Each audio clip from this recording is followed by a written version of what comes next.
"Mr. Winters," Gerald said, his voice carrying the weight of someone who'd practiced speaking with authority his entire life. "I'm afraid this display is in direct violation of the Whispering Pines homeowners agreement." I paused, one hand still gripping the wooden mallet I'd been using to secure the tent stakes. "Excuse me?" Section 14, paragraph 7 clearly states that temporary structures cannot exceed 6 feet in height. And you're...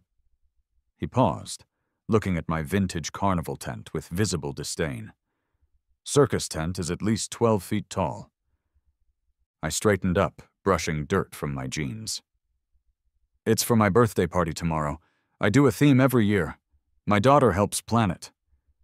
Gerald's expression remained unchanged. "I'm sure it's very festive, however, the rules exist for a reason." "It's just for one day," I argued. "It'll be down by Sunday morning." "Perhaps you should have consulted the HOA guidelines before planning your event," Gerald said, handing me an official-looking notice. "This is a formal citation. The structure must be removed immediately, or you'll be fined $500 per day." My daughter Zoe appeared at my side, her face falling as she overheard. "Dad, what about the party? All my friends are coming."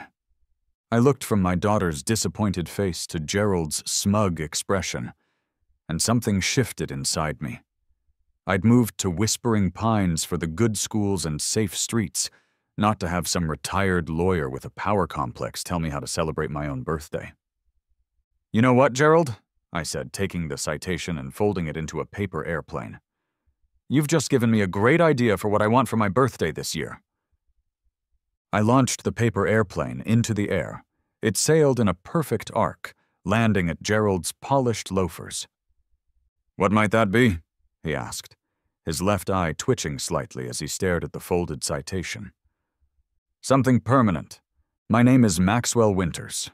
Max to everyone except my mother and apparently Gerald Harrington, who insisted on formality like it was going out of style. I'm a marketing executive who made the switch to remote work 3 years ago, which gave me the freedom to move from downtown Chicago to the suburbs after my divorce. Whispering Pines seemed perfect on paper. Good school district for Zoe, safe streets, convenient location. What the brochure didn't mention was that it came with a complimentary dictator in the form of Gerald Harrington, president of the Whispering Pines Community Board and self-appointed guardian of property values. My birthday has always been a big deal in our family. When Zoe was 4, I started the tradition of themed celebrations, partly because it was fun, but mostly because it gave us something special to plan together. After the divorce, these celebrations became even more important, a constant in Zoe's life as she shuttled between my house and Diana's. This year, for my 38th birthday, we'd decided on a vintage carnival theme. I'd spent weeks sourcing the perfect striped tent, antique carnival games, and even a cotton candy machine. Zoe had hand-drawn the invitations, featuring me as a carnival barker. And now it was all crashing down because my tent was 6 feet too tall. "I'm so sorry, Zoe Bear," I said after Gerald had marched back to his pristine colonial 3 doors down. "We'll have to cancel the party." Zoe kicked at the grass, her sneakers leaving small divots that probably violated some other HOA rule. "It's not fair. We worked so hard on everything." "I know, sweetie." I knelt down to her level. "But I promise I'll make it up to you. In fact..." I glanced in the direction Gerald had disappeared, an idea forming. "I think this might turn into something even better." "Better than a carnival party?" she asked skeptically. "Much better," I assured her. "A whole carnival." "Max, you can't keep doing this," Diana sighed over the phone that evening. "Every time someone tells you no, you turn it into some kind of personal crusade." "This is different," I insisted, scrolling through zoning laws on my laptop. "These HOA people are out of control. Did you know they measured my grass with a ruler last week?" Remember when your boss said you couldn't take 2 weeks off for that marketing conference, and you somehow managed to get yourself designated as the keynote speaker, so the company had to send you? I smiled at the memory. That was different. I was qualified for that. Or when my mother said we couldn't get a dog, and you volunteered us to foster rescue animals? That worked out great. You loved those dogs. My point is, Diana continued, you have a pattern. Someone restricts you, and you find a creative way around it that's technically allowed, but completely against the spirit of the rule. I paused my scrolling, my attention caught by a section on permitted structures. Diana, you're a genius. That's not what I... No, seriously. You just helped me figure this out. The HOA rules say no temporary structures over 6 feet, right? But permanent structures are allowed with the proper permits. There was a long silence on the other end of the line. Max, what are you planning? If I can't have a birthday tent for a day, maybe I need something more enduring. Max, don't... Got to go. Zoe and I have some planning to do. I hung up and immediately opened a new browser tab. If I couldn't have my Carnival for a day, perhaps Whispering Pines needed a more permanent cultural edition. Finding Big Tom Murphy was a stroke of luck. He came highly recommended on a forum for unusual home renovations, with one reviewer claiming he'd built them a backyard pirate ship that was structurally sound enough to weather an actual hurricane. So, let me get this straight, Big Tom said, his enormous hands spreading out the sketches on my kitchen table. You want to build a permanent carnival pavilion in your backyard because the HOA wouldn't let you put up a birthday tent. That's the gist of it, yes? Big Tom stroked his beard thoughtfully. With a reinforced foundation, steel support beams disguised as tent poles, and actual canvas panels that can be replaced as needed. Exactly. Something that meets all building codes but looks like a classic circus tent. And this is because life's too short to live in beige houses with beige personalities, I said, sipping my coffee. Also, it's perfectly legal with the right permits. A slow grin spread across Big Tom's face. You know, most of my clients want kitchen renovations or finished basements. This is something else. He tapped the sketches. It won't be cheap. I've been saving for Zoe's college fund, but I figure traumatizing a few uptight neighbors is an investment in her education, too. Big Tom laughed, a booming sound that seemed to shake my kitchen windows. I'm in, but the permits are going to be challenging. Leave that to me, I said. I've been doing my homework. And I had. For the past week, I'd been studying Whispering Pines building codes, zoning laws, and HOA regulations with the intensity I usually reserved for high-stakes client presentations. I'd discovered that while the HOA had substantial power over aesthetics and temporary structures, permanent buildings fell under county jurisdiction, provided they met certain requirements. The key was presenting it as a cultural structure rather than a frivolous decoration. Libraries, educational facilities, and cultural centers all had different classification standards. And I'd found my loophole. The permit process was a bureaucratic obstacle course, but my marketing background had prepared me well for spinning narratives. The Winters Cultural Pavilion was officially designated as a private performance space for educational and cultural enrichment, language lifted directly from the county's own documentation for tax-exempt structures. I'd prepared a comprehensive presentation for the inevitable HOA emergency meeting, complete with architectural renderings, cultural impact statements, and a strategic sprinkle of educational buzzwords that made it sound like I was building the Lincoln Center rather than a carnival tent. What Mr. Winters is proposing is simply unacceptable, Gerald declared to the packed community center. It would transform our dignified neighborhood into some kind of carnival sideshow. Murmurs rippled through the crowd as I took the podium. I'd swapped my usual t-shirt for a button-down and even added a tie for dramatic effect. "Thanks for the introduction, Gerald," I said pleasantly. "I'd like to clarify what I'm actually proposing."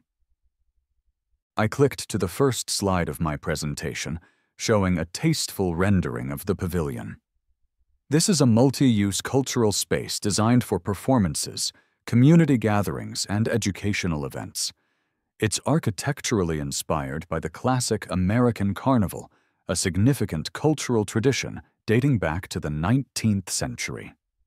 I clicked to the next slide, showing the detailed plans. As you can see, the structure adheres to all county building codes.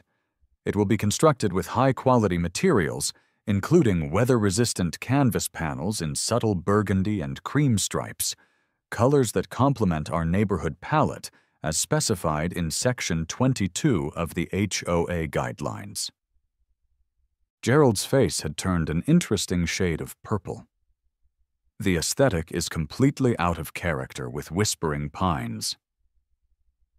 "Actually," I continued smoothly, "I've prepared a historical analysis of our community's architectural influences."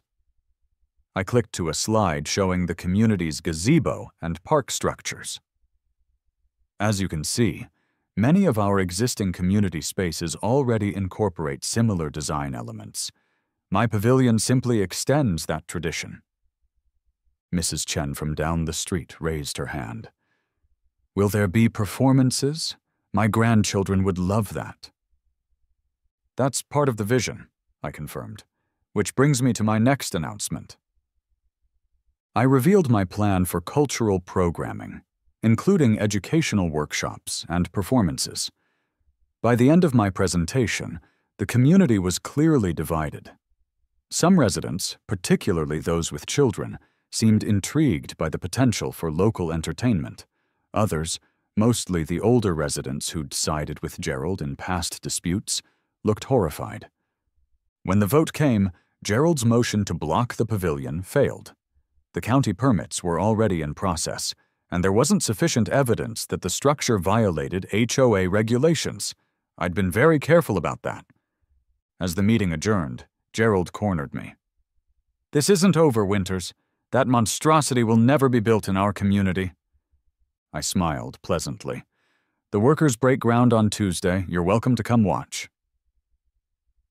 Construction of the pavilion became something of a local spectacle. Big Tom and his crew worked efficiently, transforming my spacious backyard into what was essentially a permanent circus tent, albeit one with a concrete foundation, steel support structure, and professional-grade lighting and sound systems. Each day brought new neighbors stopping by to watch the progress, some supportive, others clearly there to gather intelligence for Gerald. A local newspaper even ran a small feature about the suburban carnival controversy, complete with quotes from several neighbors. Gerald's resistance escalated proportionally with the pavilion's height. He hired a private inspector who found nothing actionable. He filed complaints with various county departments, all of which were dismissed after reviewing my meticulously prepared paperwork. He even attempted to amend the HOA bylaws to prohibit circus-like structures, but couldn't gather enough support for an emergency vote. By the time the pavilion was completed 3 weeks later, it had become the talk of not just Whispering Pines, but several surrounding communities as well.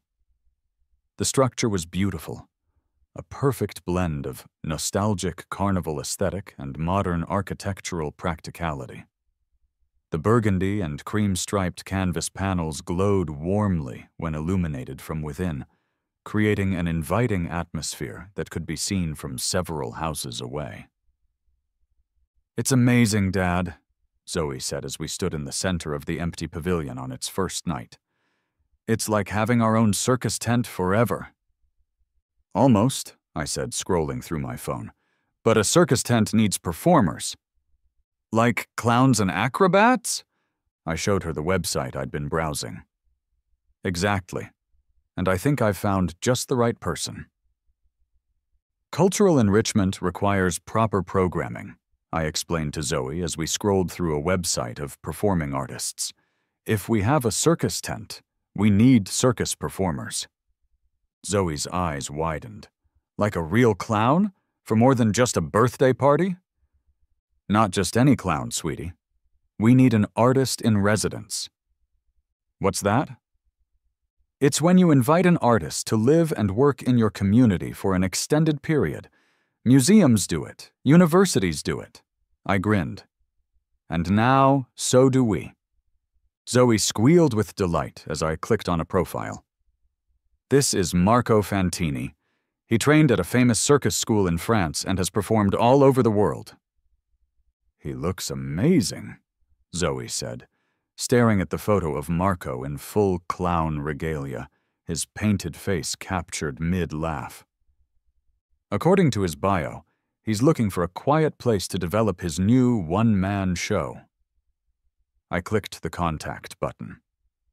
Let's see if he'd be interested in becoming Whispering Pine's first clown in residence. Marco Fantini arrived 2 weeks later, his modest luggage belying his flamboyant profession. In person, he was a surprise, a slim, elegant man in his mid-30s with a precise manner of speaking and a serious demeanor when not performing.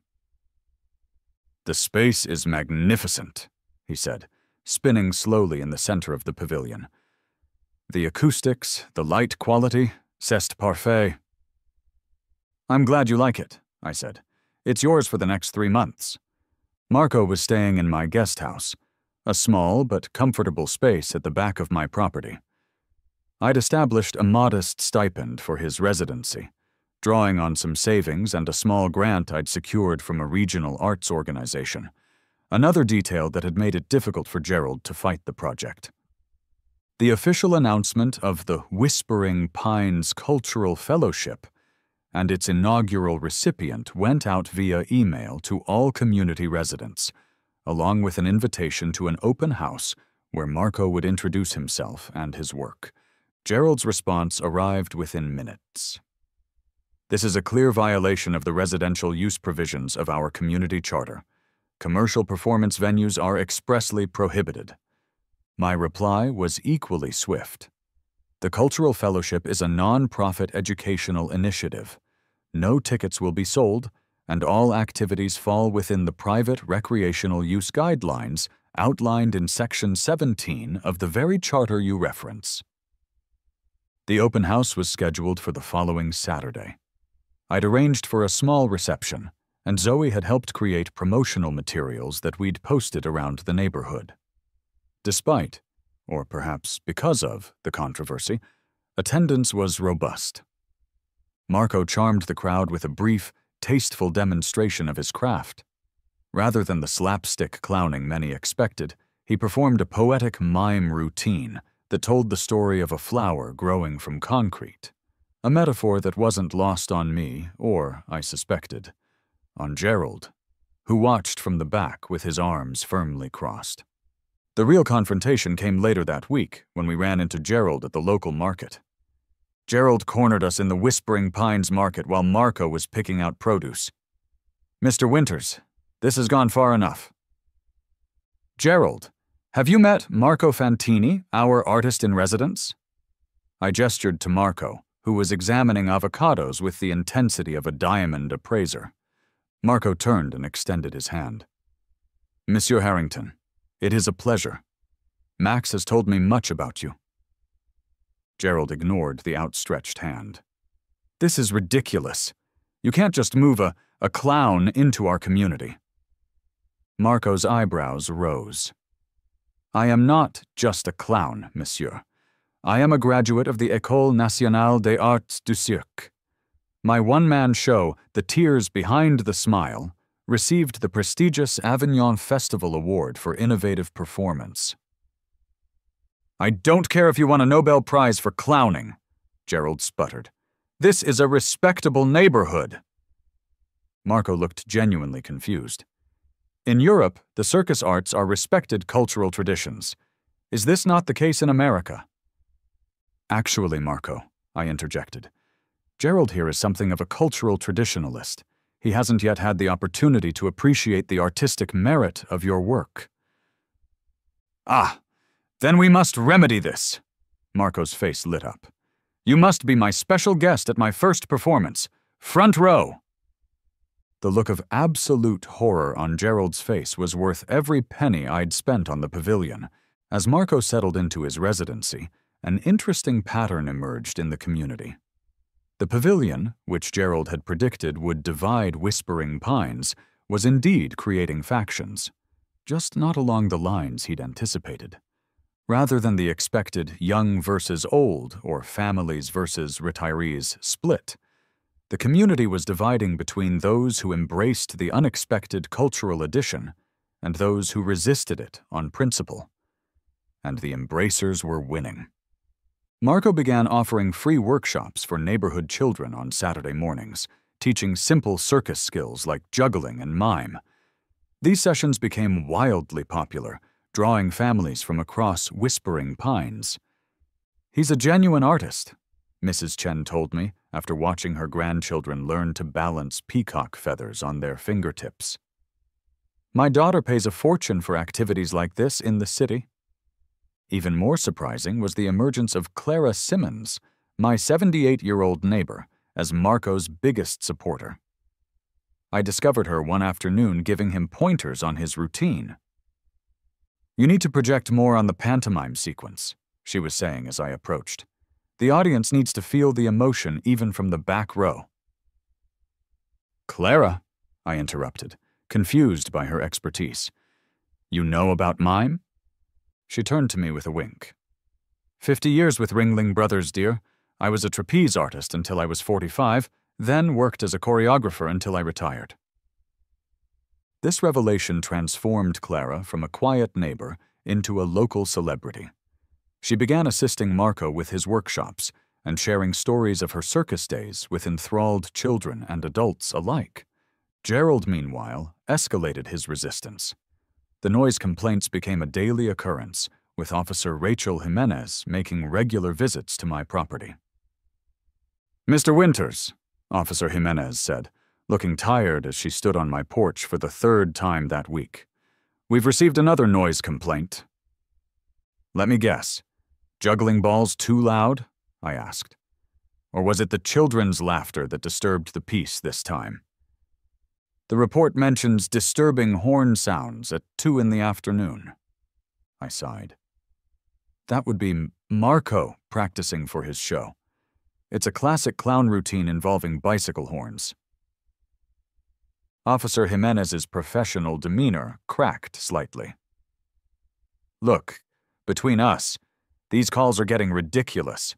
I've got actual crimes to deal with." "I understand. Would you like to come in? Marco's teaching Zoe how to make balloon animals. She's gotten pretty good at dogs and giraffes." Officer Jimenez glanced at her watch, then back at her patrol car. "I probably shouldn't." The sound of delighted children's laughter floated from the backyard. "Well, maybe for a minute," she conceded. "Professionally speaking, I should investigate the, noise situation thoroughly."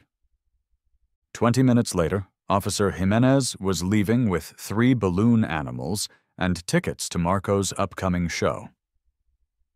The escalation from Gerald came in the form of legal action. A formal petition for injunction against public performances at the pavilion. The case was assigned to Judge Eleanor Martinez. Known for her no-nonsense approach to community disputes, I hired Andrea Goldman, a lawyer specializing in property rights and artistic expression. She assured me our position was strong, but warned that the case was likely to attract media attention. She was right. By the time we appeared in court 2 weeks later, the Clown versus Community Board story had been picked up by several local news outlets, framing it as a David versus Goliath battle over artistic freedom in suburban America. Marco, taking his role as cultural ambassador seriously, gave several thoughtful interviews about the importance of accessible art and the tradition of the clown as social commentator. The courtroom was packed on the day of the hearing, with supporters from both sides filling the benches. Gerald sat stiffly at the plaintiff's table, his lawyer a stern woman in a gray suit who looked like she'd never laughed in her life. The arguments were predictable at first. Noise concerns, property values, community standards. But then Andrea unveiled our secret weapon. The courtroom fell silent as our lawyer presented the evidence. Your Honor, as you can see from these documents, Mr. Harrington's claim that the performances violate noise ordinances is simply not supported by the facts. She displayed a chart on the screen. These are decibel readings taken during Mr. Fantini's rehearsals, compared to readings taken during Mr. Harrington's weekly lawn mowing. As you can see, the lawnmower consistently registers at higher decibel levels than any of the clown performances. Gerald shifted uncomfortably in his seat. Furthermore, our lawyer continued, we've discovered something interesting about the timing of Mr. Harrington's opposition to my client's cultural pavilion. She clicked to the next slide, showing a newspaper clipping. This is a report from the Chicago Tribune, dated August 17th, 1972. It describes an incident at the Parkside Circus where a 6-year-old Gerald Harrington was reportedly traumatized when a clown sprayed him with seltzer water during a performance. A ripple of suppressed laughter went through the courtroom. Your Honor, Gerald's lawyer interjected, my client's personal history is not relevant to this case. On the contrary, our lawyer argued, it demonstrates that Mr. Harrington's opposition is based on personal bias rather than legitimate community concerns. I leaned over to Marco. Did you know about this? He shook his head, looking thoughtfully at Gerald. It explains much. In my experience, those who fear clowns the most are those who have forgotten how to laugh at themselves. Judge Martinez was pragmatic in her ruling. She denied the injunction, but added specific conditions about performance times and noise levels that we were already largely observing. It was a clear victory, though not an absolute one. Outside the courthouse, reporters swarmed for comments. Gerald pushed through them without speaking, his face set in a grim mask. I felt a twinge of something unexpected, not satisfaction at his defeat, but something almost like empathy. The revelation of his coulrophobia, the formal term for fear of clowns, as I'd recently learned, had transformed him from villain to victim in the public narrative. Marco, observing Gerald's retreat, turned to me with a thoughtful expression. I would like to create something special for Monsieur Harrington, a performance that might help him see clowns differently. You want to help the guy who tried to shut us down? Marco nodded seriously. Art should heal, not harm. His fear is real, even if his methods are problematic. It was a perspective I hadn't considered, too caught up in the satisfaction of my elaborate revenge. As I watched Gerald's defeated posture as he walked to his car, I wondered if I'd taken things too far. Marco's first official performance was scheduled for the following Saturday. Despite his opposition, or perhaps because of it, Gerald was persuaded to attend by other board members who saw it as an opportunity for reconciliation after the divisive court case. The pavilion was packed, every seat filled.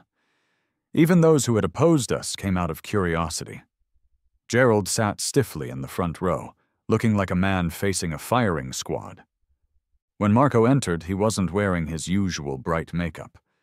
Instead, his face was painted with a subtle white base and minimal accents, a sophisticated, artistic interpretation of classic clown makeup.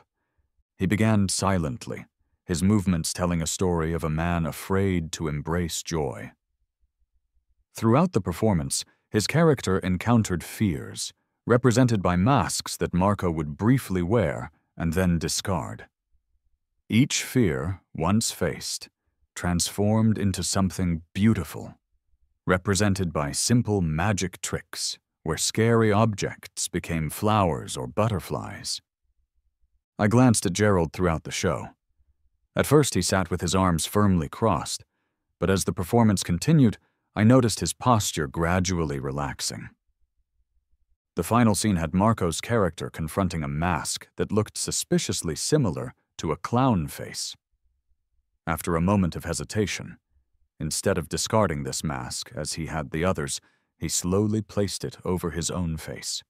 When he lowered his hands, his face now bore the colorful, joyful makeup of a traditional clown. He approached Gerald and offered him a simple red flower. After a moment's hesitation, Gerald accepted it.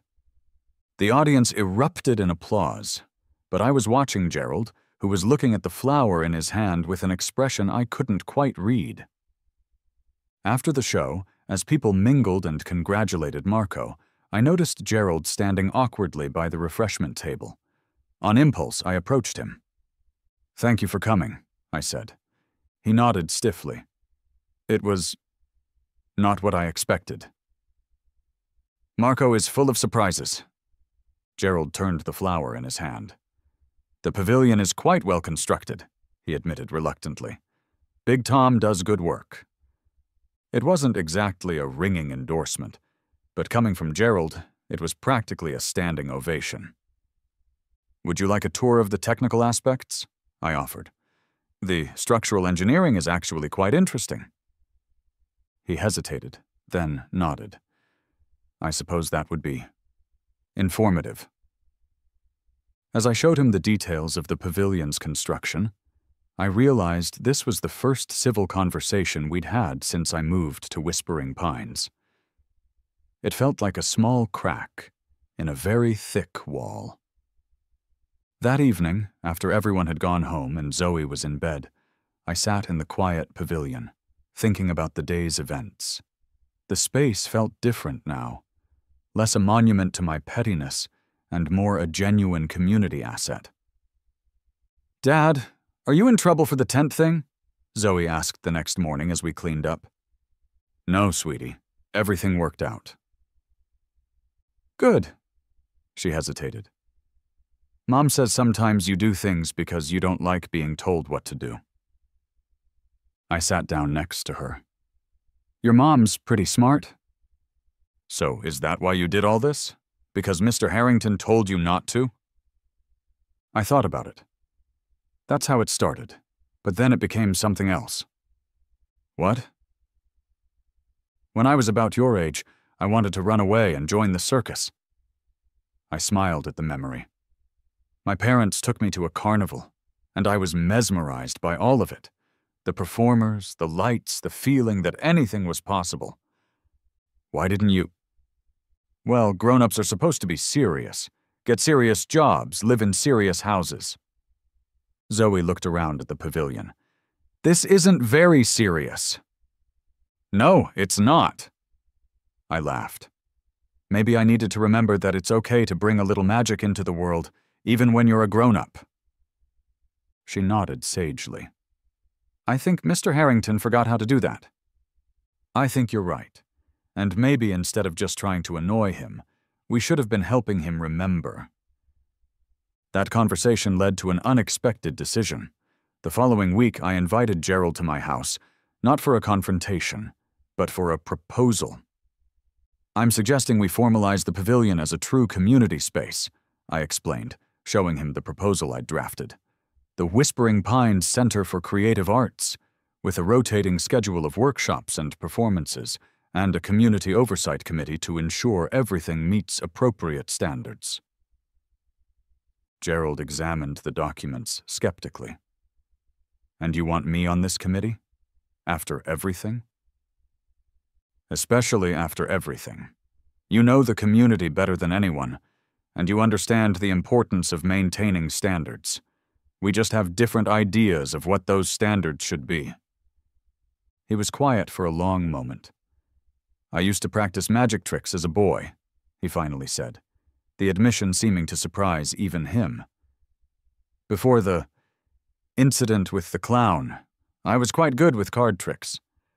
I tried to imagine a young Gerald practicing sleight of hand with the same intensity he now applied to HOA regulations. The pavilion could host a magic workshop. Something that might have been a smile briefly crossed his face. "That would be interesting."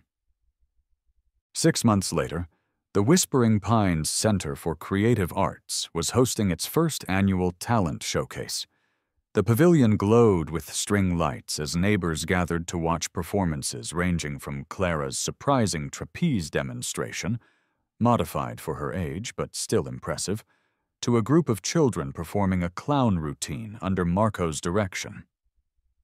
Marco had extended his residency, finding unexpected fulfillment in teaching rather than purely performing. He'd developed a special program for adults with performance anxiety, which Gerald attended weekly, gradually confronting his clown phobia through controlled exposure and creative expression. Diana had been surprisingly impressed by the transformation of my revenge project into a community asset. Our co-parenting relationship had evolved into a genuine friendship, with hints of something more rekindling between us. "Dad, Mr. Harrington is looking for you," Zoe said, tugging at my sleeve during the showcase. "He says it's urgent." I found Gerald by the refreshment table, looking uncharacteristically nervous. "Max, I'm reconsidering my act. Perhaps the magic routine is too frivolous for someone in my position." I adjusted his bow tie. "Gerald, you've been practicing that linking rings trick for months. The kids are looking forward to it." "What if I make a mistake?" "Then you'll laugh, the audience will laugh with you, and you'll move on." I handed him his top hat. "That's the beauty of live performance. Sometimes the mistakes are the best part." Gerald placed the hat on his head with surprising flair. "You know, when the council approved your permit, I was certain you were going to destroy this community. And now?" He looked around at the diverse group of neighbors chatting and laughing together. "I was wrong, but don't expect me to approve that fountain shaped like a seltzer bottle you proposed last week." I grinned. "Still working on that. Baby steps, Gerald." As Diana arrived with snacks for the performers, Zoe ran to greet her. Over my daughter's head, Diana caught my eye and smiled. A real smile, warm with something like pride. Sometimes the most elaborate revenge plots end up transforming the avenger more than the target. My quest to annoy Gerald with a carnival tent had somehow built a community, revived forgotten dreams, and reminded all of us, especially me, that there's always room for a little more joy in the world. And that was worth all the HOA violations in the world.